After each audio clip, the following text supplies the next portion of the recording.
This is 6 Minute English from bbclearningenglish.com. Hello and welcome to this edition of 6 Minute English with me, Dima Kostenko. And me, Rebecca Byrne. Hello. Rebecca, can I begin by asking you a very, very simple question? How would you describe yourself? Do you mean physically? Yes. I've got blonde hair. I'm Right. about 5'3", so I'm quite short. Kind of average build. I've got quite pale skin and blue eyes. Sounds like a pretty accurate description to me. But it's not your height, weight or build that we're going to talk about today. Okay, so what then? Your hair colour. Okay, and what is it exactly about my hair colour that's worth talking about? Well, you've just mentioned you're a blonde, but on the way to the studio you said something else. Okay, I did indeed. Yes, that's right. I said that when I was a newborn baby, actually I had red hair. Right. That's a key word for today, because today we'll be talking about how your natural looks, and in particular your hair colour, can tell others what kind of person you are, or at least reveal some of your qualities. Okay, that sounds intriguing. I'll be interested to find out more later in the programme. But first of all, would you like me to go through some of today's key vocabulary? Oh, yes, please. I would like you to begin with an expression that I don't know whether you've heard before. Okay. Ginger whinging. How about that? I haven't heard that, no. But no. What would you guess it means? I would guess that maybe it refers to an opinion that some of us who are redheads complain about things more often than others. I'm not sure if that's true, but I'm just kind of guessing there. We're also going to look at the phrase fiery temper. Now, if you have a fiery temper, you get very angry or extremely excited quite easily. We'll hear the term scientific backing, which means that something has been proved or confirmed by a scientific study.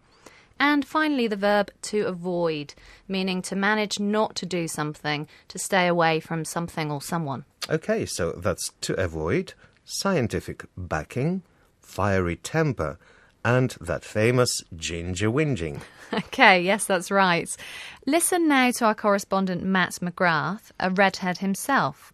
He's talking about a recent study involving redheads. Of course, this is just one of many studies and not textbook material, but I thought it was interesting.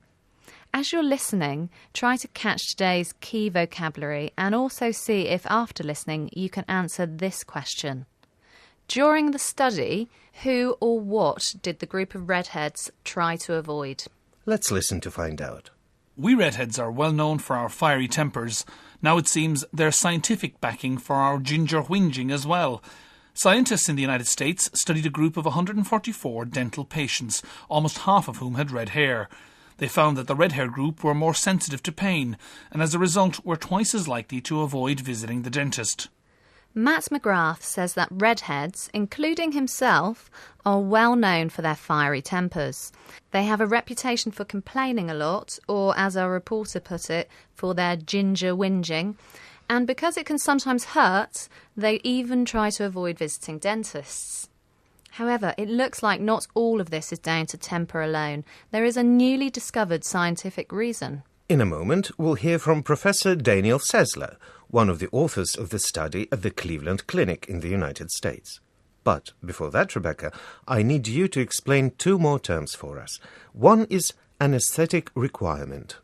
Someone's anaesthetic requirement is how many painkillers they need before surgery, such as dental treatment, can be performed on them.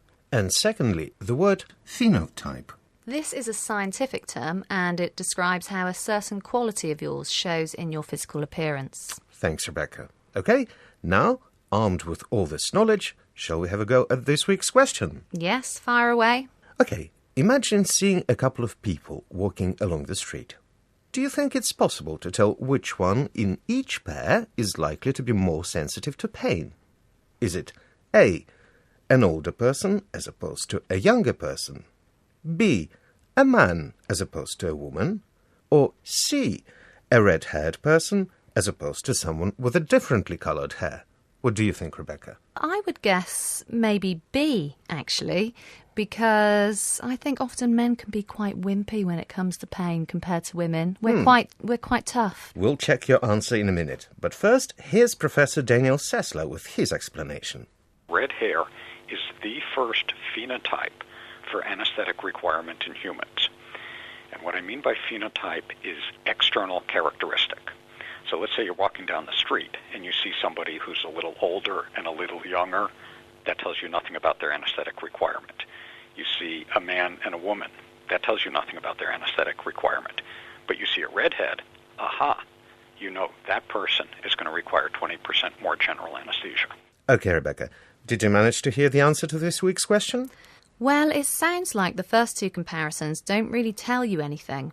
A woman can suffer from pain to no lesser extent than a man, and a younger person just as much as an older one. However, if you're a redhead, you're more sensitive to pain, which means that my earlier guess was wrong on this occasion. I'm afraid it was. Well, better luck next time. And of course, you can find out more about this story by simply following the links from our website, bbclearningenglish.com.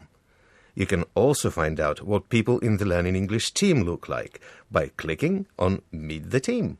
Oh no, I might have to update my photo then. Okay, you go do that. Yes, very vain of me. I'm afraid that's all we have time for. Until next week. Goodbye.